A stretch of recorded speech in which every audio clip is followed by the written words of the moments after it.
Hey guys, welcome back to the channel. I hope you guys enjoyed the last Q&A video that I did. Today I'm going to completely wing it. I have no notes, no questions, no nothing. I am literally going to wing a video while I wait for David to finish breakfast before I get ready for work, because clearly I have not done anything with my hair. I haven't showered, I haven't changed yet. But I just dropped Elliot off at daycare, and so I figured what better time than now to film another video. So I wanted to talk to you guys today about my pregnancy and birth and leading up to pregnancy with Elliot and all that stuff, because I've been talking a lot about this pregnancy, and I have been talking about Elliot now, but I never really talked about everything that led up to Elliot. And I have people asking about that all the time, so I figure now is as good a time as any. So this might be a little long, so bear with me, but I feel like a lot of people will be able to relate to this, unfortunately. And yeah, so where do I start? So David and I got together in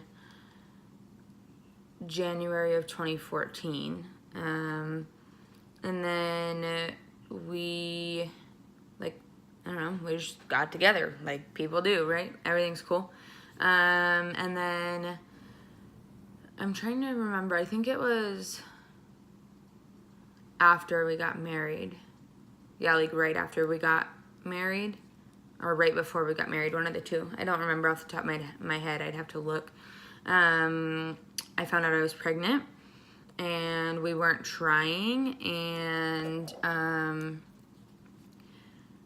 so it was like a unexpected surprise, but we were, excited, right? Like, we weren't considering any other option besides keeping the baby. That was just the only option that we saw.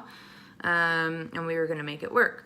So I was super excited, and kind of naive, because at 5 weeks pregnant, I actually started bleeding one night. I woke up to go to the bathroom and I was bleeding and I was in pain. And I didn't know what the hell was going on. I was naive. I thought people got pregnant and people had babies. Like, I thought that was that. So I called my mom. I was like, yeah, so what's going on? Like, I don't even know what's happening right now. And she told me, like, you need to go to the hospital. You need to, like, check and see if everything's okay. But it sounds like you're having a miscarriage. And I was like, oh, okay, like, I don't really know anything about that, but okay. So we went to the hospital, and they confirmed that I did, in fact, have a miscarriage, and that I was just going to have to, bleed for, finish my miscarriage for a few more days. And they said everything will be back to normal after you're done. And it's weird when you hear someone say that, like, oh, after you're done losing your child, everything will be back to normal. And it's like, not really. I mean, I guess my body technically will be back to its normal state, but nothing else about me was back to normal. And then I remember while I was at the hospital, my best friend came to visit. She brought me some food, tried to cheer me up and all that, but it was just, it was such a weird phase, because I was super naive to the thought that people had miscarriages, right? It's just never something that I considered, never something that I, like, thought about, never something that, like, occurred to me that could happen. So David and I kind of went on with life as best as we could, right? We were both, I don't know, it was just a weird stage. Like, we were both in this weird, like, we don't know how to feel. We're not really sure what to think. People were, like, giving me their condolences, and we didn't really talk about it. Like, we didn't tell anyone we were pregnant, except for, like, my mom and my best friend and David's sister. So I don't know, it was just a really weird phase. But we weren't actually planning on getting pregnant at that point, so we did not turn around and continue to try and get pregnant. So fast forward to November of 2015. Yeah, so that first marriage, or that first miscarriage, I'm sorry, had to have happened before we got married, because this one was the one that happened after we got married. So after we got married, I got pregnant again. This time, we were trying to get pregnant. This time, I got off my birth control. We were actively trying to get pregnant, and I was pregnant, and then I made it past the 5-week mark, right? Like, I was nervous up to the 5-week mark, like super anxious, super like stressed out, super worried, and everyone will tell you like, oh, that's not good for the baby, don't stress, don't worry, don't blah. Yeah, okay, you try and tell a mom who has had a miscarriage that she shouldn't worry the next time she gets pregnant, you've lost your mind. So I got pregnant, and everything, we made it past the 5-week mark. I had my first ultrasound scheduled for like my 8-week appointment, and at my 8-week appointment with the ultrasound, they did the ultrasound and they saw like the sac, but they didn't see anything else, and they thought, well, maybe you're just not as far along as you thought you were. And the OB had said, well, I think you're going to have a miscarriage, but we can check again if you want. Yeah, I want you to check again. Like, what? Why is that how we approach things, is just telling women, like, you're going to have a miscarriage. Like, it's whatever. You're going to lose this pregnancy or this baby too. Like, I feel like that's not how we should approach this topic with women. And fast forward, they did another ultrasound. There was no baby growing. And so she was telling me, you can do a DNC, you can take a pill to induce miscarriage, or you can let your body naturally miscarry. At this point, I was like 9 or 10 weeks along, and I decided that I just wanted to naturally miscarry, because I don't know, there's just some part of me, and I really don't have an explanation for it. There's just some part of me that was like, I'm not going to have a surgery or a procedure to remove this baby from my body. Like, my body will do what it needs to do and what's in the best interest of this baby, but I'm not going to intervene. And so right at around, I want to say 13 weeks, I started to miscarry. I started bleeding. It was painful. I was having contractions because I did have to pass the sac and all that stuff. You're going to be on my video. Why don't you just come lay down? So I guess he doesn't want to be on video. So I started bleeding, and I started miscarrying, and I knew what to expect, but I didn't, because this time I actually had to like have contractions and dilate enough to pass everything. And so I didn't want to go to the hospital because they didn't do anything for me before at the hospital. They were very rude. They were not very sympathetic. And so I decided to just stay home. And at this point, we lived with my mom because we were about to move to Oregon. And I still was going to work because that's just what you do, right? I mean, employers don't understand when you call out of work and you're like, I'm calling out because I'm losing my baby, or I'm calling out because I'm having a miscarriage. Like, or at least my employer didn't, because they were like, so when are you gonna be expected at work? So are you just telling me that you're calling out for your shift? Like, there was no understanding. There was no empathy on their end. And so I went to work. I powered through as best as you can. I mean, you're losing your child, right? And then I remember David and I had to drive all the way to Summerlin Hospital to confirm the fact that I was losing the baby, like that my HCG levels were dropping. And so David drove me there, and they said, yeah, you're losing this one too. That's what they said. You're losing this one too. And I just remember like telling David, like, we just need to go. Like, I just want to go home. I don't want to be here. Like, everyone just was making it seem like it was my fault. Like I was a failure. Like my body couldn't do what it was supposed to do. Like there was something wrong with me. And I was just so like devastated and heartbroken and miserable and pissed off and angry, and I didn't understand like why the hell this was happening to me. What the hell did I do to deserve this? And so the whole way home from Summerlin Hospital, it's like a 30-minute drive from where we lived at the time, and I basically cried the whole way home. I was so angry, like I didn't want to talk about it. I was frustrated, I was furious, I was sad, like I had all these emotions. And so I was still determined to just allow my body to do what it needed to do.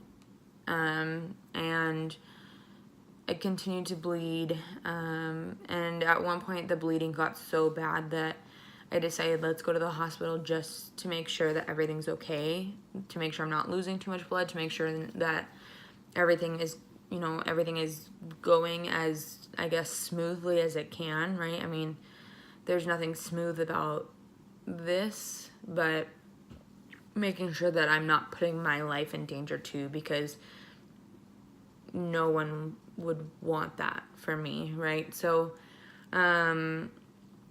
we went to the hospital, and it was the most traumatic experience I've ever had. We get to the hospital, we check in, and I tell them, like, I'm at this point, I'm bleeding, like, I'm wearing, like, one of those super thick pads, and I'm bleeding all the way through that every, like, 30 minutes, down my leg, like, all this stuff, and they made me sit in the waiting room in excruciating pain, bleeding uncontrollably. They made me get up, walk back up to the front counter, grab a cup for a urine sample, and walk all the way from the counter, which was like over here, all the way past all these people that were sitting in the lobby to the public bathroom in the reception area of the hospital, and do a urine sample, which I felt like was super humiliating, because then I have to turn around and walk all the way back with this like cup of like blood and clots, and and so I gave them that, and then they made me go sit back down. Meanwhile, they're taking people back that need stitches, like for a cut on their hand, or for this kid that needed stitches because he busted his lip open. And all I'm thinking is like, why am I not being made a priority? Like, I'm losing my child. I could potentially be losing too much blood, and I'm not even being made a priority. And you guys are like basically embarrassing the crap out of me. And so then they call my name, and I'm like, okay, finally, we're going back to a room. And they're like, oh no, we just need to draw blood. I'm literally like, okay, that makes a whole lot of sense, that I can't even barely stand on my own anymore because I'm so lightheaded from losing so much blood. And you guys want to call me back to draw blood. So they call me back to this little tiny room. They make David stay in the lobby. They don't even let him walk me back. They don't give me a wheelchair, nothing. Like, I have to walk myself to this room. And they make me sit in this chair. They draw all this blood. It was like probably 10 of those vials of blood. And then they're like, okay, you can go now. And I'm like, okay. And after they told me that, I continued to sit there for a minute because I was super dizzy. And they're like, we said you can go. And I was like, I know you did. I'm not deaf.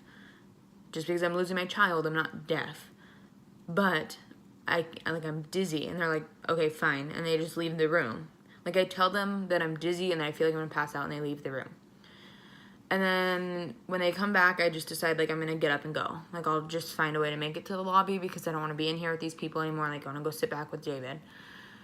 And I remember hearing the lady after I was walking out of this tiny little room, and she was all pissed off and, like, huffing and puffing because she had to clean up the blood that I left on the seat. But, like, I'm sorry that I inconvenienced you with the fact that I'm losing my child. Like, there's just such a lack of empathy all around for mothers that are losing their children. And so that pissed me off, and we continued to sit in the waiting room for 8 hours. Almost 9 hours. Waiting for someone to see me. And then when I was seen, they finally pulled David and I back, and I remember this male doctor came in and wanted to check to see, like, if things were detaching correctly from the wall of my uterus, and he didn't even know how to use, like that duckbill, like, speculum thing. He didn't even know how to use it. Like, he was asking the nurse, like, where's this? How do I use it? And all this stuff. And he was so, like he didn't give, like, no one seemed to give two shits about what was going on, and no one seemed the least bit sensitive to it. And on top of that, like, he just seemed more annoyed than anything. He was like, I'm here from another hospital, I'm covering a shift, it's been a long night, I just want to get this done. Like, that was his attitude. And that sucks when that's the doctor's attitude towards you when you need help, right? Because you feel like a burden, and you feel like you're already feeling like shit because you feel like it's all your fault. But then you're feeling like a burden. And so he did the exam. It was really painful. And he was like, okay, well, it's starting to detach. Everything looks fine. Go home. Take some Tylenol. It'll pass. I don't know if anyone's tried to take Tylenol when you're having contractions, but that's not really a thing. And I don't know if he knew that. So I go home, I'm like, okay, whatever. I mean, I guess I'm just exaggerating this in my head. Like, maybe the grief is making it worse or something. So I go home to my mom's house because we're literally leaving town. We were supposed to leave town in, like, a week, but we pushed it back because I didn't want to try and, like, go on a 16-hour road trip right after this. And so fast forward a little bit, like a couple nights later, I crawled from our bedroom at my mom's house all the way to the bathroom because I couldn't stand and I was super weak, and I was pushing out clots the size of, like, a baseball or a softball even, repeatedly. And then it got to the point where I couldn't open, like, every time after I would go to the bathroom, I would lay down on the bathroom floor because I was so tired because I was losing so much blood. And I was so tired, and I got to the point where I was laying on the bathroom floor and I couldn't get up. Like, my face was pale. I couldn't open my eyes. I was sweating. I was shaking. Like, I was there, but I was not there. Like, I was in and out of, like, consciousness, I guess. And so I, like, called David in, and he came in, and he was like, I'm going to go get your mom. So we went and got my mom. My mom was like, I'm calling an ambulance. Which I feel like my mom and or David could have gotten me to the hospital equally as fast. But the paramedics came, they carried me downstairs, put me in the ambulance, told me that they couldn't give me anything until the doctor decided what was going on with me. I'm like, I can tell you what's going on with me. But they didn't give me anything except a dose of anti-nausea stuff because I told them that I was going to throw up on them if they didn't give me something. So they gave me something for anti-nausea, and they gave me water. Big whoop. So that time they took me straight back to, like, the triage section or whatever, like, straight into a room. doing all these tests, these ultrasounds, blah, blah, blah. And they gave me morphine. And morphine didn't even touch the pain that I was having. They gave me morphine straight into an IV, so it went straight in my bloodstream, and it didn't touch it. Like, I told them that I was still in equally as much pain. And then they gave me Vicodin in an IV, and that didn't do anything either. It touched it for like 10 minutes, and then I was in pain again. And they told me that I just had to continue, that like I passed 90% of the baby, and I just needed to do the rest and come back for a checkup to make sure everything passed. And then they sent me home. So that was it. Like, that was it. So a couple days went by. I did pass all of the baby. And I continued to be super angry. And then we moved to Oregon. We were living with David's parents. And I don't know, I mean, everyone grieves in a different way, right? Like, everyone handles grief differently. And for me, for some reason, like 2 months later, not even, like a month and a half later, I wanted another baby so bad. So bad. I wanted to be pregnant so bad. I was like begging David, begging him to have a baby. And he didn't want to. And I wouldn't drop it. And so he was like, okay, fine. And so we started trying to have a baby. And we got pregnant with Elliot. And I found out I was pregnant, and I thought I would be excited, but I was terrified. Absolutely terrified. And all I could think about was, what if there's no baby? What if I lose the baby? What if? Right? There was no light at the end of the tunnel. And so, like, I had to wait, because I found out I was pregnant with Elliot at like 3.5 weeks. And I had to wait all the way till 10 weeks for an ultrasound this time. And that was as soon as they could get me in, because they didn't normally do ultrasounds up there till 12 weeks. But I was like pushing because of my previous miscarriages. And so they were able to schedule me in at 10 weeks at the soonest. And I'm not sure I slept much between that 3.5 weeks and 10 weeks. And I know for a fact I drove everyone in that house crazy, because I did tell David's parents as soon as I got pregnant, in case, God forbid, something had happened, you know, like I started losing the baby or whatever, they weren't in the dark. And then I told David too, and I was driving everyone in that house crazy with what if. And at that 10-week ultrasound, we saw Elliot, and Elliot was healthy, and Elliot had a heartbeat, and everything was great. But the nerves didn't go away like I thought they would. The anxiety and the stress and the worry and the fear didn't go away. And eventually, at like 18, 19 weeks, on top of that anxiety and fear and worry and stress, regret set in. Who am I to get pregnant right after I lost a baby? Who am I to put David in this position where he didn't want to have a baby and I got pregnant? And so then I spent the next quite 10, 15 weeks of my pregnancy wondering if I made the right decision, if we'd even be able to care for a baby, if we should give this baby up for adoption, what the hell we should do. David made it very clear that adoption wasn't an option from the beginning. And I think part of it was because he was like, you begged for this baby and now like you're talking about adoption. And I think he knew like it was just pregnancy hormones and fear and worry and all this stuff setting in, and that I didn't mean it, which I'm obviously, Elliot's still here to this day and I'm more than thrilled about that.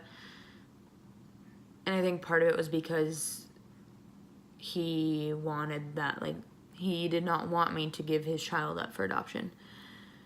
And so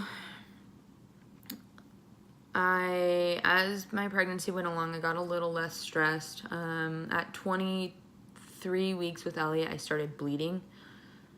And my fear and anger and worry and all these things subsided pretty much around that point. And then I started bleeding at 23 weeks. And if you've had miscarriages before, you're probably very similar in the fact that you know exactly what gestational week a baby has a chance of living outside the womb, and you know exactly what percentage chance that is, and you know that very well. And if you don't, 24 weeks is that point where a baby can technically live outside the womb, but that chance is slim. And so at 23 weeks, when I start bleeding with Elliot, I freaked out. I mean, I was like full-blown panic mode. And so I went to the hospital. They checked on everything. Everything was fine. They said I probably just, my cervix was irritated or whatever the case may be. They said just take it easy for the next day or two, drink lots of water, stay off your feet. And so that's what I did. Like, I was not going to go against what this doctor said because I was not risking it. So, but obviously Elliot was fine, right? But that doesn't, obviously I was still freaked out. And so then the rest of my pregnancy went super smooth. My water broke at 39 weeks and 4 days with Elliot. And we went to the birthing center. And I was like super excited. I was like, okay, we're gonna do this. Like, this is great. I didn't really have much of a plan going into my labor. Like, I didn't have a plan. I didn't plan how I wanted my labor to go. All I planned was what I wanted to happen with Elliot after he was born, right? Delayed cord cutting instantly to my chest, hold off on measurements and weight, breastfeeding, all these things, right? Skin to skin. But I didn't plan anything about my labor. I just kind of said, whatever happens, happens. And I'm not going to put that much weight on it. Well, at one point I kind of said to David, like, it would be super cool if I could do it without the epidural, right? But if not, it's fine. Like, I don't want you to tell me I absolutely can't do it, right? Like, I don't want you to hold me to it that much. And so I ended up getting the epidural. We didn't really have clear communication, and looking back to this day, I wish I would have tried some other options, because I literally woke up out of a dead sleep, was like, I want an epidural, and I didn't let anyone tell me otherwise. And so this time around, I'm planning to have some more methods in place, but so everything was good. I was progressing. I got to 9 centimeters, and my OB came in and had her, like, assistant or student or whatever check my cervix, and they were like, you're still at a 9. And then, like, they were trying to rush this whole thing through my whole labor, and they did such frequent checks that I was starting to get really, really pissed off, because it was starting to really hurt, which meant that my cervix was getting irritated.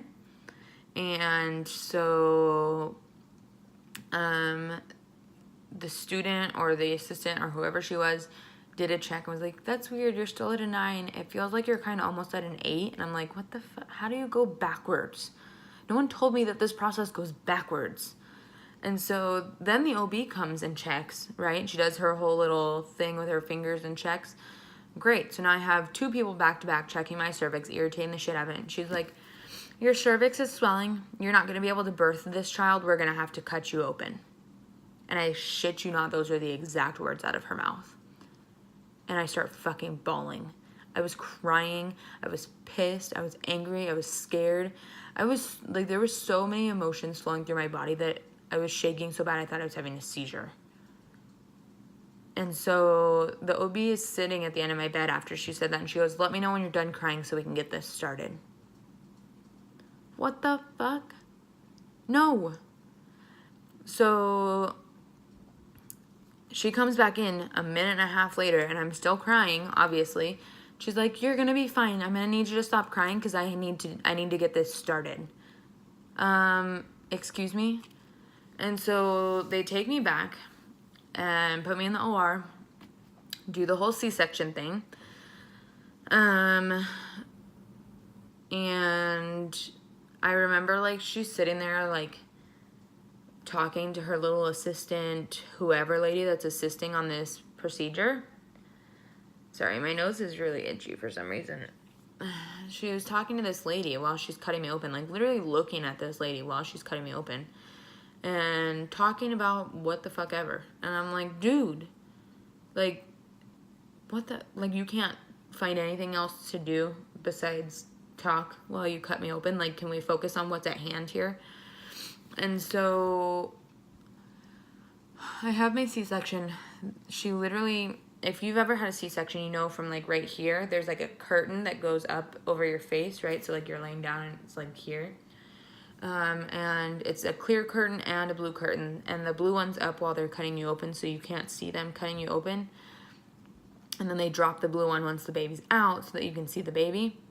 Well, she literally dropped the blue curtain and goes, and she had Elliot by his neck and by his ankles, and goes, look, shoves his face into the curtain, like, look, and then immediately flips him around, shoves his ass and goes, it's a boy, and takes him away.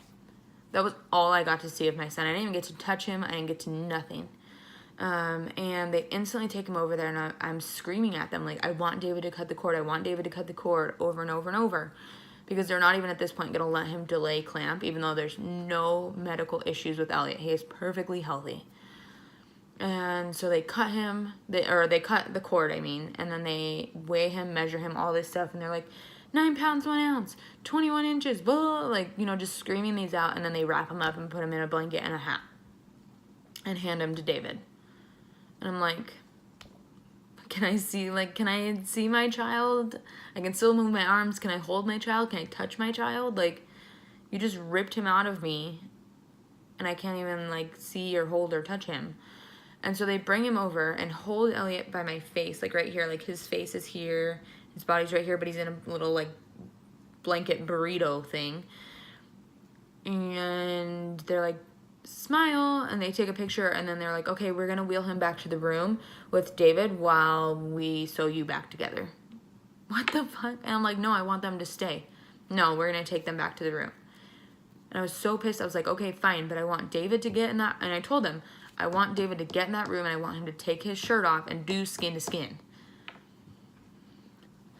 And just thinking about this next part pisses me off so bad. 15 minutes later, they start wheeling me back into the room, and I'm going in and out of consciousness because A, I'm tired, B, my adrenaline's coming down, C, I'm still shaking so bad. And I go in there, and my mom, David's mom, everyone already met my child, held my child. I wasn't there. I didn't get to hold him first. I didn't get to hold him at all before they did. And I didn't get to see their reactions to meeting their first grandchild on both sides.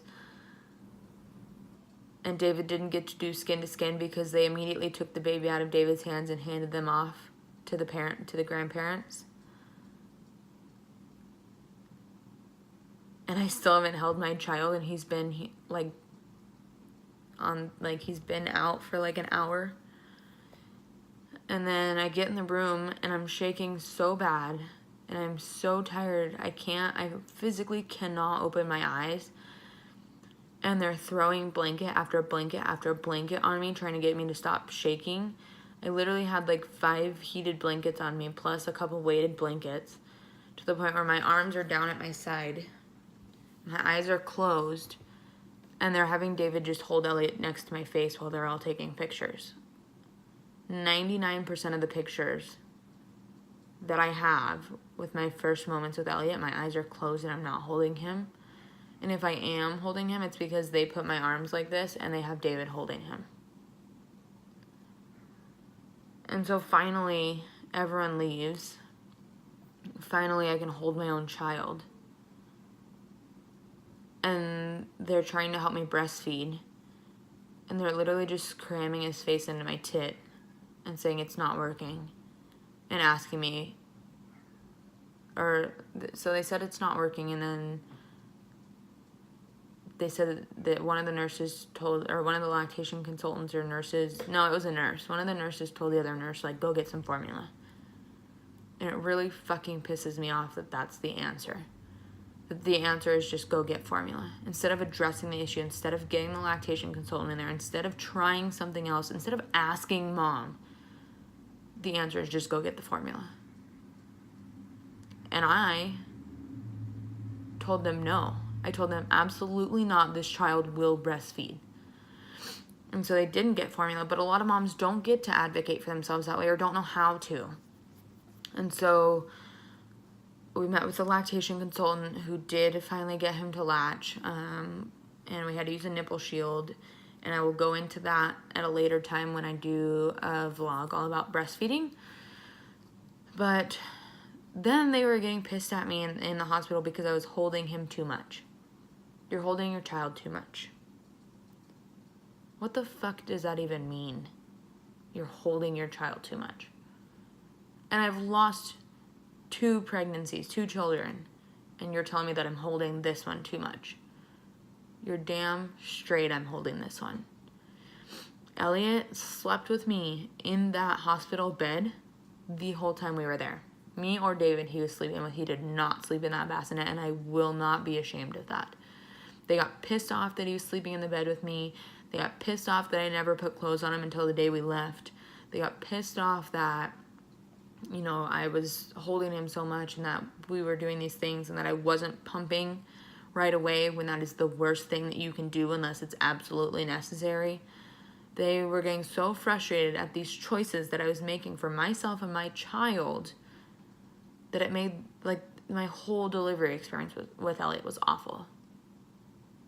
It was traumatic. It was awful. It was infuriating. And it was really sad. And now Elliot's, 20 months old, 21 months old, something. I always just say he's almost 2. And I'm still pissed off about it. And because of that, that's why I'm going to be a doula. That's why I'm going to be a lactation consultant. And that's why I'm hiring a doula and changing the way that I go about having this labor and this birth. So this time we will be trying for a vaginal birth after C-section, a VBAC.